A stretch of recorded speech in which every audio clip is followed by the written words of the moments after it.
ഭയങ്കര ബോറടി. ഇയാൾ എന്തെങ്കിലും തമാശ പറയോ?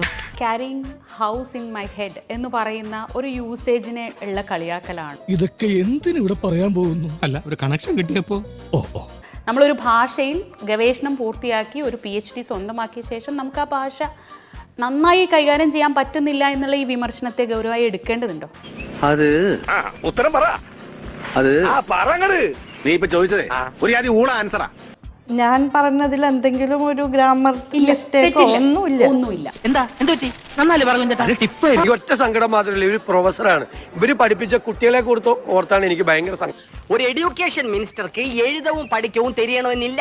Wherever I go, I take my house in my head. അവന്റെ വിദ്യാഭ്യാസ കുറവുണ്ടാവും അങ്ങനെ പറഞ്ഞു. അതുകൊണ്ടല്ല, ഞാൻ കൊളോക്കിലായിട്ട് പറഞ്ഞതാ.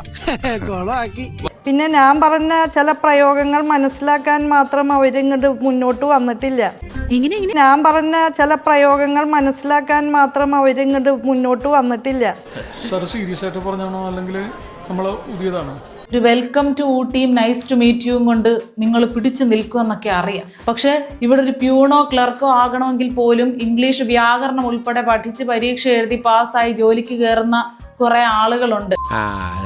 ഇതെന്ത് ന്യായം, ഇതെന്ത് നീതി, തങ്ങൾക്ക് മനസ്സിലാക്കാൻ പറ്റാത്ത അല്ലെങ്കിൽ തങ്ങൾക്ക് അറിയാത്ത കാര്യങ്ങൾ തെറ്റാണെന്ന് സ്ഥാപിക്കാനുള്ള ഒരു പ്രവണത കൂടി അതിൽ കാണുന്നുണ്ട്. നിനക്കതൊക്കെ എങ്ങനെയാ സാധിക്കുന്നത്? അപ്പം ചിലർ പറയുന്നു ഹോം ഫാമിലി എന്നൊക്കെയല്ല ഉപയോഗിക്കേണ്ടത്. അതല്ല എൻ്റെ ലക്ഷ്യം. ഞാൻ വളരെ കൃത്യമായിട്ട് ആ ഫിസിക്കൽ സ്ട്രക്ചർ, സ്ത്രീയെ കൺഫൈൻ ചെയ്യുന്ന കൺഫൈൻമെൻറ്റിൻ്റെ എൻട്രാപ്മെൻറ്റിൻ്റെ ആ ഫിസിക്കൽ സ്ട്രക്ചറിനെ തന്നെയാണ് ഉദ്ദേശിക്കുന്നത്.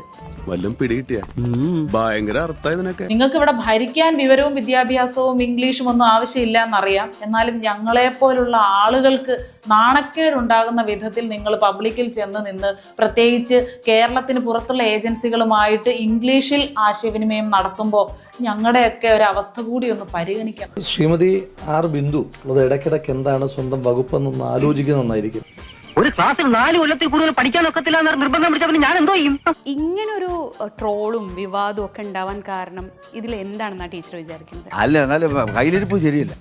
അതിൽ പൊള്ളിക്കുന്ന രാഷ്ട്രീയമുണ്ട്. അത് തന്നെയാണ് അത് ഈ രീതിയിൽ കളിയാക്കപ്പെടുന്നത്. എന്താ ഞാൻ പറഞ്ഞിട്ട് വല്ല കറുത്തണ്ടാ? ഇല്ലേ എന്താ? ടീച്ചറെ പോലെ ഇത്രയും കാലം കുട്ടികളെ പഠിപ്പിക്കുന്ന ഒരു അധ്യാപിക, ഒരു സാമൂഹ്യ പ്രവർത്തക, രാഷ്ട്രീയ പ്രവർത്തകയൊക്കെ ആയിട്ട് നിൽക്കുന്ന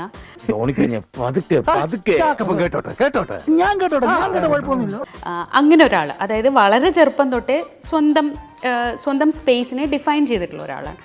കർത്താവ് തരുന്നു, ഞാനത് കൈനീട്ടി വാങ്ങിക്കുന്നു. എങ്ങനെയുണ്ട്? സ്ത്രീകൾ അനുഭവിക്കുന്ന ബുദ്ധിമുട്ടുകൾ, അവരുടെ വിമ്മിഷ്ടപ്പെട്ട ജീവിതവും എല്ലാം തന്നെ ആ ഒരു കൊച്ചു വാചകത്തിലുണ്ട്. Wherever I go, I take my house in my head. ഉള്ളിൽ അർത്ഥമുണ്ട്, അതൊന്ന് ആലോചിച്ച് നോക്ക്. അതുകൊണ്ടാണല്ലോ ചിന്തിക്കുന്ന സ്ത്രീകളെല്ലാം അതിന് പിന്നിൽ ഒറ്റക്കെട്ടായിട്ടാണ് അണിനിരുന്നത്.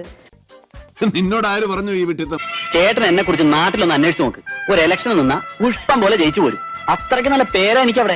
ഇനി ഞാനിവിടെ നിന്ന് ഡയലോഗ് പറഞ്ഞാൽ കരഞ്ഞു പോകും. ഉസ്മാനെ രക്ഷപ്പെട്ടോ.